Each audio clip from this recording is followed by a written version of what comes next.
disabled with neurological disease and a whole host of problems, so that you cure the cancer and you end up creating an invalid, or worse, you cure the cancer and kill the patient, which has been known to happen in far too many instances. The side effects, so to speak, of chemotherapy often includes death. I counted at one time 135 clinics in Germany using whole body hypothermia for different conditions, but including cancer. So it's well known, well used. Mistletoe has been legal as a treatment for advanced breast cancer in Germany since 1963. Unknown in the United States. They never registered with the American oncologist that, a short plane trip away, you could go to another world. I mean, I was like, first time I went there to Baden-Baden, I was like a kid in a candy shop. I couldn't believe, the wide-scale acceptance of so many things that were fringe. All these things are kind of non-controversial over there. So that's where my mind, for many years, 20 years, has been focused more on the German, Austrian, Swiss approach. And within the world of chemotherapy, it's the difference between the American approach, which is the maximum tolerated dose. That's our standard. How much can you give to these people, and maybe even give them more than they can stand to see if you can cure them before you kill them, versus the minimum effective dose, which is more the European style of treatment. Now, I'm generalizing here, but I'm talking about the big component of German medicine that's pro-alternative, which is more than 50%. That's pro-alternative. I was just at the Medicine Week in Baden-Baden. All of the leaders of integrative medicine, and some of them are oncologists that use low-dose chemotherapy with hyperthermia, so they heat your body to a core temperature of around 104. What happens to a cancer cell in hyperthermia is it becomes sensitized in its membranes to chemotherapy, so it actually absorbs more chemotherapy than every other method of administering chemotherapy. There are methods embedded in the complementary approach, especially of the German doctors, that sync incredibly well with the immune checkpoint inhibitors. These work best on so-called hot tumors, but there are ways to increase the effectiveness of this kind of treatment by turning a cold tumor into a hot tumor. Applying some of the methods of German complementary oncology simultaneously with giving the immune checkpoint inhibitor. So it's often said that the immune checkpoint inhibitor releases the brake on the immune system. This is basically true. But you also have to step on the gas. It isn't enough just to release the brake. And Jim Allison and Jed Wolchuk at Memorial Sloan Kettering, too much to their credit, have pointed out one of these, and that's Newcastle disease virus vaccine. Newcastle virus vaccine has a selective effect on cancer cells because it embeds itself, like viruses embed themselves into cancer cells and pop out on the surface of the cell. This has been proven. It makes that cell much more visible to the immune system. So if you highlight the abnormality of the cancer cell simultaneously by breaking the link between the cancer cell and the immune cell, you've got a winning combination. And they pointed this out 5 years ago. It hasn't been implemented in conventional circles. It's much discussed in alternative circles in Germany, and nobody has yet formed a program around that. But there are people in Austria, mainly Ralph Kleef at the Kleef Clinic, that are doing something somewhat similar. He uses another immune stimulant called interleukin-2, developed at the National Cancer Institute, legal as a treatment for various kinds of cancer, both in the U.S. and in Austria. And he uses that along with some other things to minimize the toxicity of that treatment. And he uses hypothermia. They're synergizing treatments. They're giving lower doses of different things that synergize together and then create an effect equal to or similar to that achieved with high doses. And there are ways of making making that traditional German program much more effective by adding in low doses of the immune checkpoint drugs. And simultaneously, you make the immune checkpoint drugs much more effective and applicable at much lower doses, so you greatly reduce the side effect profile of these otherwise very dangerous drugs. And this is a match made in heaven. Unfortunately, the drug industry has absolutely no interest in this whatsoever. And the reason is they sell most drugs, and especially the immune checkpoint drugs, by the milligram. They've been injecting viruses into cancer patients, like cold viruses and a few other viruses, for the last 20 years. Dr. Kubler in Munich, he's been injecting a virus like a cold virus. What does it do to the immune system? It provokes the immune system. Well, that's what you want to do in a cancer patient. Well, we're just starting to do that here. So originally, when these doctors came here, and I brought some of them over into the States, and they lectured on this, for some reason I was harassed by the state for having done that.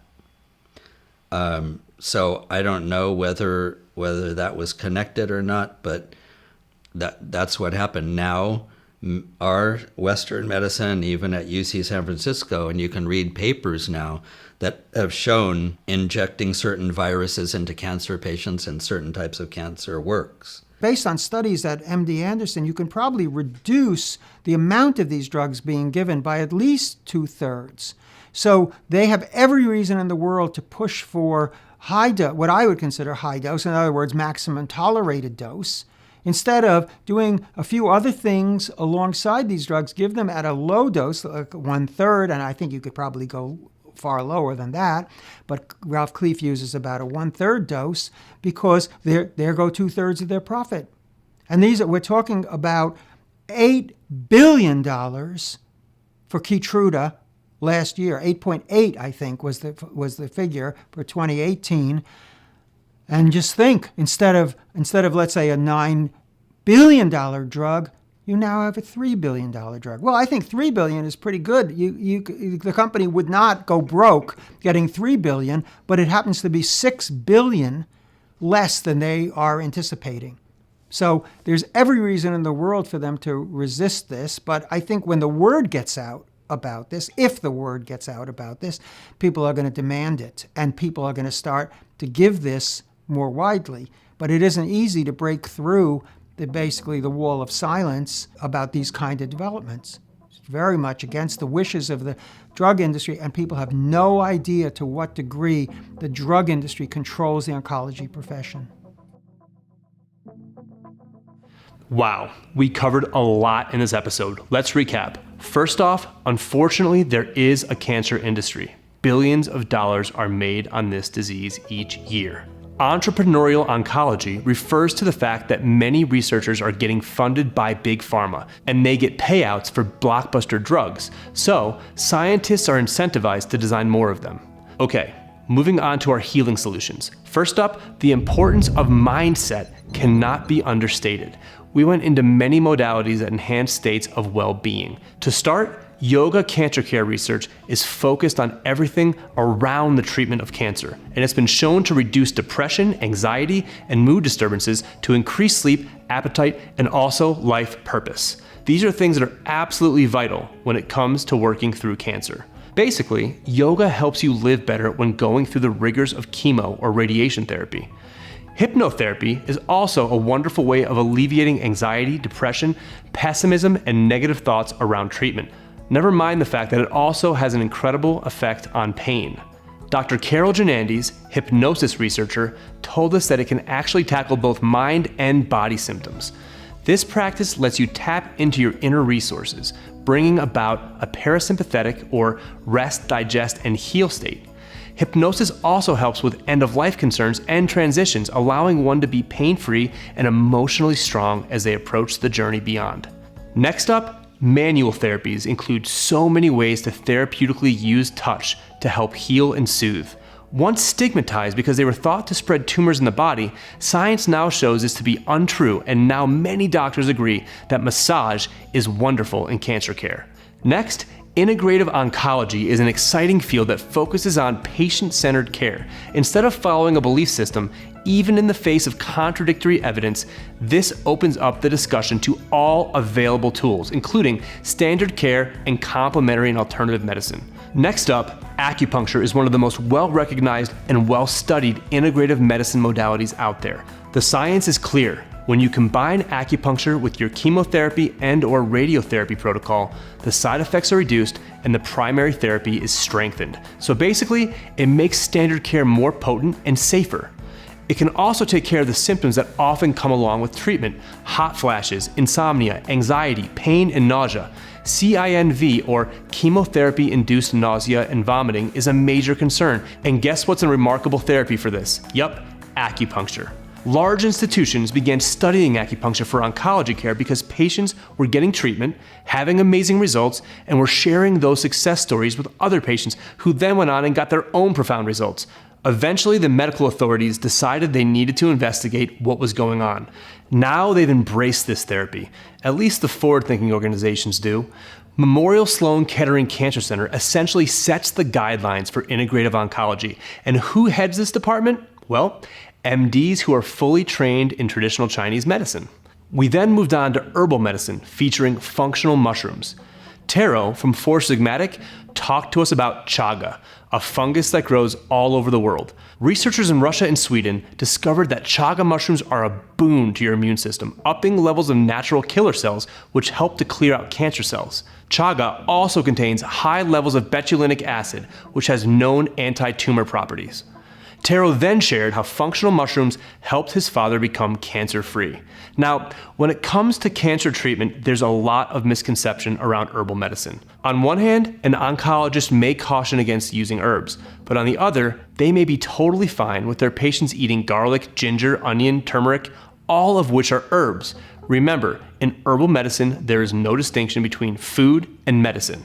Next, we learned that Chinese herbs have been well studied when it comes to cancer, and all roads point to this one fact.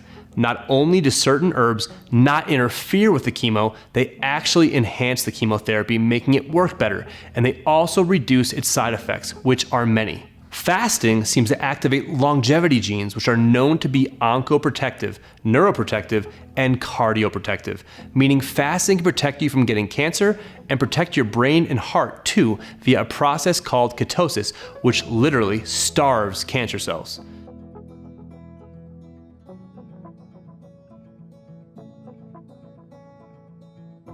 Next, Dr. Momo shared research revealing that pancreatic cancer, a very deadly form, can be caused by imbalance in the gut flora.